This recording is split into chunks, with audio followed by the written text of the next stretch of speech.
Hey folks, I'm here with winning coach Steve Hall. He's going to be advancing to the district finals on Friday.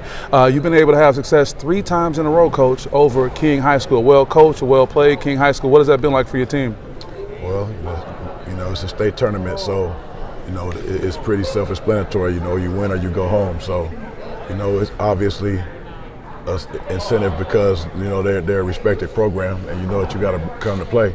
But honestly, Leslie, this time of year, it doesn't matter who's across from you. They're trying to end your season. And if you're not playing good basketball, it's going to be over with for you. So from that standpoint, I'm glad that we played well, and I'm looking forward to the next one. Yeah, I get that. How do you get your team to get up after having success over a team twice? Emotional city championship game, then they got to come in even though they're playing basically a home game. How do you get them to stay focused and get up for a game like this? It's difficult, but this is the first time all year that we were coming off a loss. So that's a different dynamic. All year we've been trying to learn even when we win, because sometimes you don't learn from your mistakes when things end well. So the fact that we lost our last game made it a little different, but it's difficult. It's difficult to keep them focused, and that's I don't necessarily have the answer to that, just other than to talk about our goals and push each other and reiterate what our mission is. Yeah, speaking of that, a tough brother rights team, you can call them loaded, at least 3 Division I players. You've played at Division I level, coached at Division I level. How do you get your guys to, have the right kind of mindset when you go up against a team that has all that notoriety with the players and what they have the future looking like for them? We're a system in the program, Oftentimes people look better on paper, that's what it is, but we're a system and a program.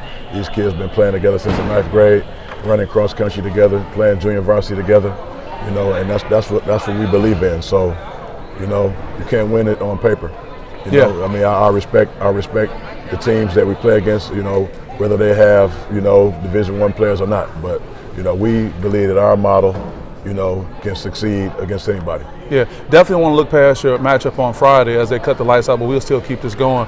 But it is a possibility you guys can meet up for the MHSA state finals. You can meet up in a final game. Is that even a conversation, or you just focus on one game at a time? Yeah, it's not a conversation, man. You let us talk about that, huh? It's March Madness. You can turn the television on every day of the week at every level. And it's just you got to be careful with that.